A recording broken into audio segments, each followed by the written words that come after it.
I enjoy autumn as a season. The weather here in Vegas turns down from the scorched earth of summer to a more enjoyable climate, allowing me to go outside and actually participate in outdoor activities. However, I am not the biggest fan of Halloween. Well, to be clear, there are a few things I do like out of the holiday.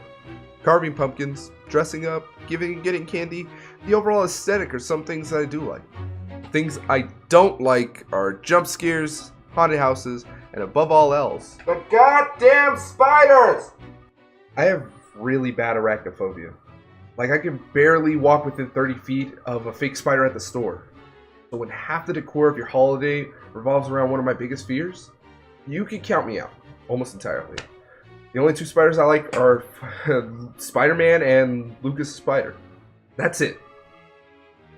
So, while I might do some gameplay and streaming videos that have spookier Halloween-themed imagery and stuff, my reviews this month are going to be based off of a bad play on words that I came up with a couple of years ago. Please join me as I begin part 1 of Halloween, starting with Halo Combat Evolved Anniversary Edition.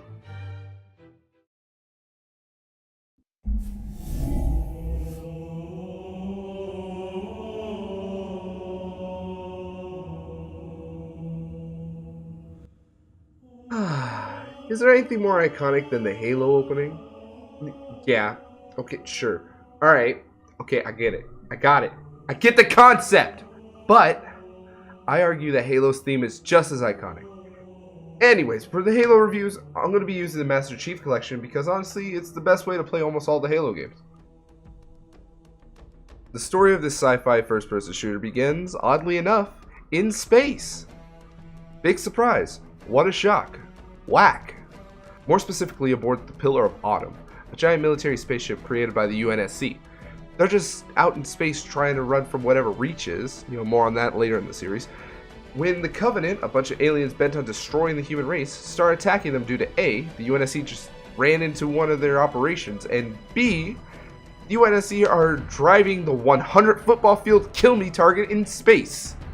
So in response, Captain Keyes and the ship AI Cortana decide to wake up their most effective bitch repellent, a Spartan known as Master Chief. John 117, or as Master Chief as he goes by, wakes from cryosleep and fights his way to the bridge.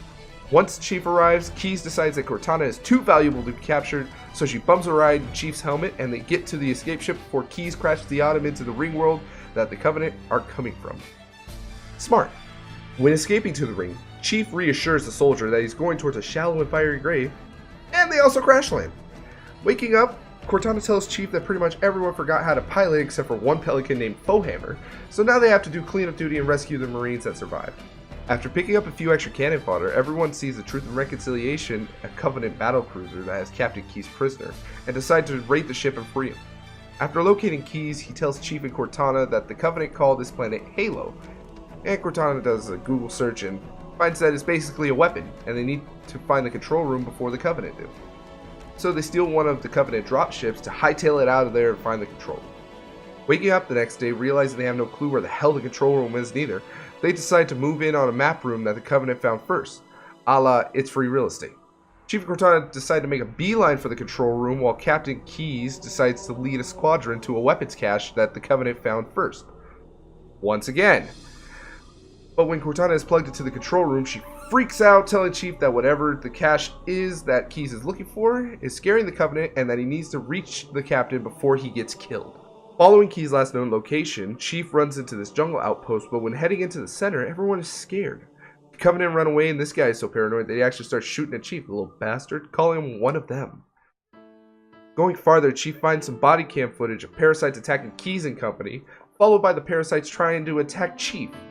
Escaping out of the outpost, a Portal Core cosplayer known as 343 Guilty Spark comes by and abducts Chief, and thus, the Chief is lost to everyone. Well, that's Halo 1 story. It's a little short and the ending isn't very satisfying, but overall... Obviously, it's not over. Guilty Spark teleports the Chief to a place in Halo called the Library. The library holds the Index, an item required to activate Halo's defense system. During this section, Guilty Spark tells Chief that the Flood were trapped on Halo by the Forerunners and were never supposed to be released. The Covenant basically opened their jail and the UNSC made it worse. But no time to reflect or repent about that as they grab the Index and teleport back to Halo's control room. When trying to activate Halo, Cortana stops them and takes the Index away from them, telling Chief that the only way to kill the Flood and save the universe is to kill everything else and starve the Flood. Chief asks Guilty Spark if this is true and he says pretty much yeah, and then decides that since Chief or Cortana are now a problem, he'll have to have his Sentinels try to kill him.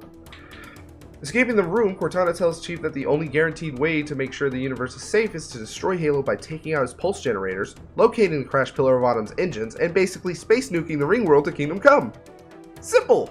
Destroying the pulse generators, Cortana realizes that she can't access anything on the Pillar of Autumn without Keyes' permission due to the neural implants. So Cortana decides to piggyback off of Guilty Spark's teleporting method and locates Captain Keyes on a Covenant ship, again.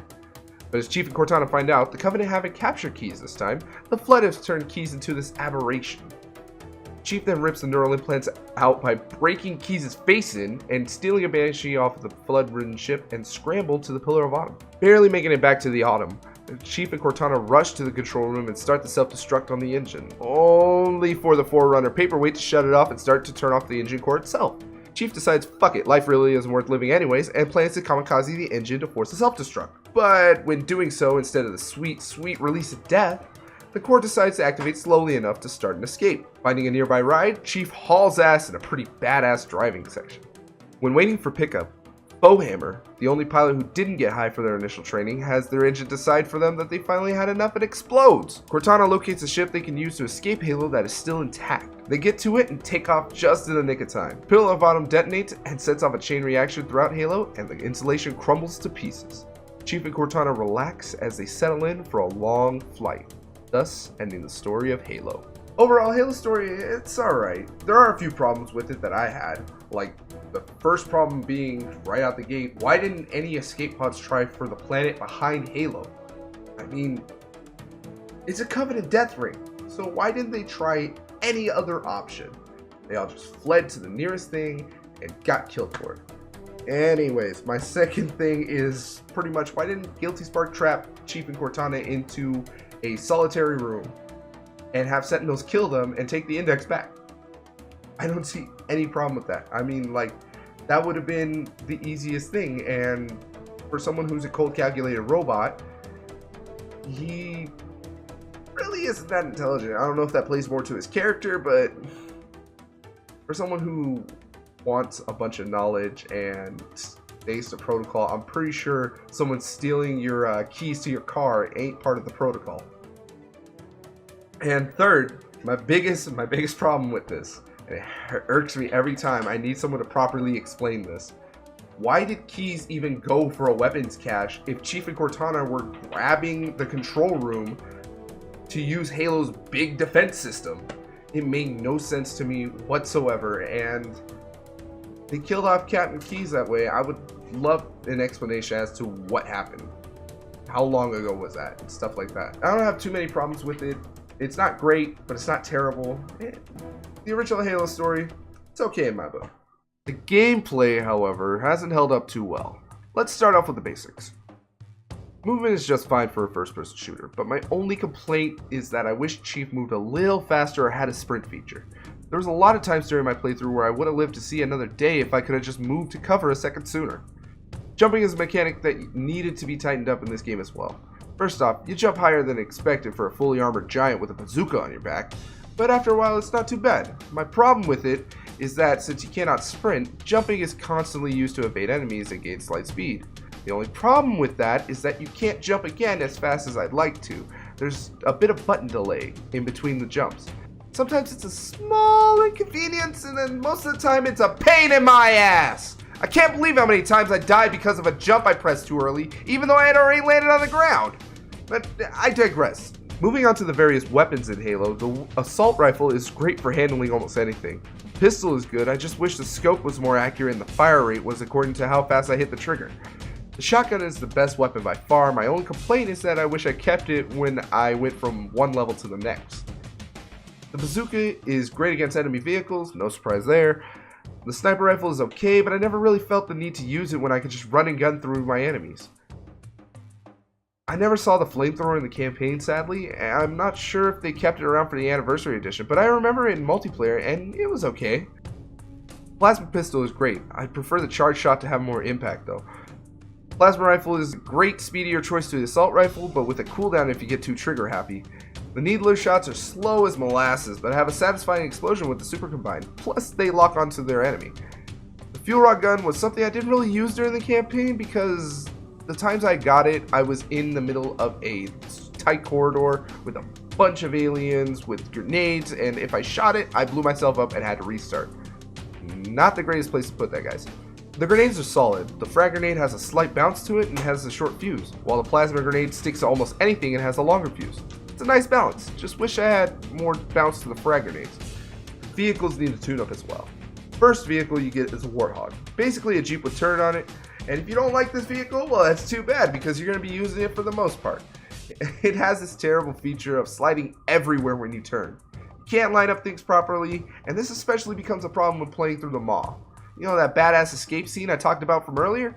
Yeah, it's also the most frustrating due to the wobbly nature of the Warthog, and if you don't land straight, hell, even if you do land straight sometimes, the Warthog will flip and you're ejected out of the ride immediately. Even if it pulled that 360 really cool flip and landed right side up. You were upside down for half a second? Well, you gotta get the hell out. Other than the Warthog, you can use the Ghost, which hovers and lets you shoot, but is so slow I could begin and finish a pot roast in a crock pot before I got anywhere in it. Scorpion, which is faster than the Ghost in my opinion, is a UNSC tank that holds 4 passengers, lets you drive, shoot the main cannon, and shoot a machine gun, but sadly the machine gun could be more accurate. The Banshee is the only flying vehicle in the game to control.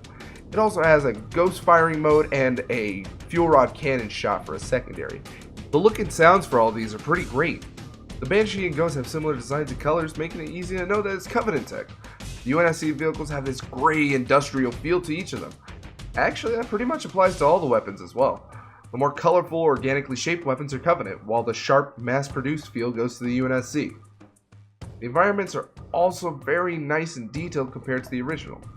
Speaking of that, included with the Anniversary Edition is a simple button swap to show how the game originally looked back in 2001 and how it looked in 2011. I think this is a great choice to compare at a moment's notice how different everything looks, and for people who don't really like the Anniversary look, they can go back and play the original without having to spend extra money. The only place that the visuals fall is character models. Not just any character model. The Covenant and the Flood hold up fine. I mean the human face models. They're so damn ugly and low resolution. Look who flattened Johnson's face, it's terrible, and Keyes just looks like they grafted on wrinkles. And for those saying, it's an old game, 17 years old, and the Anniversary Edition is 7 years old now, my response is, go look at Reach, which came out before the Anniversary Edition, and tell me it's the same quality. I dare you. I double dare you. Other than that, the clunky animation is just them trying to put Anniversary skins on top of the already created Halo game, so I can't fault them too much for that. The sounds, however, are amazing. The weapons sound like they have the proper tone according to size and power of the weapon. The grunts and voices of the Covenant make it really easy to determine what you're up against, and the ambient sounds of the various areas really immerse me in the quiet sections, and the music really amplifies the situation. These really hold up, and I'm very glad they do. I don't think I have to talk about it too much. You could just listen for yourself.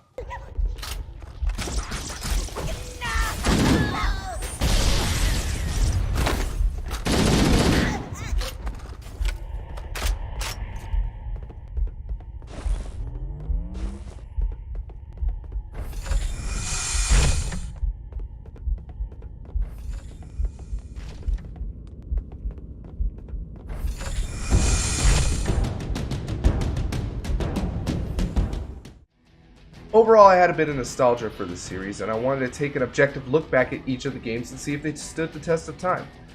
17 years later, Halo Combat Evolved had a decent story, some crap-looking humans, and gameplay I feel could be tweaked just a tiny bit to give it that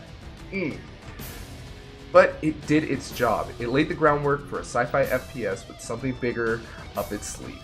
Thank you so much for watching. I'm really cutting it close. I wanted to have this video out by last Saturday or Sunday, and it just didn't happen. I had a lot of problems, and a lot of pressure, and a lot of stress. Link in the description for a video about that. I put it on my second channel because I was done of making updates on my main channel, so there goes that. And I just hope I can get Halo 2 out by next week. I will need some help though. So thank you all so much for watching, and until the next video, sayonara. Oh, and the reason I didn't cover multiplayer is because I have no friends.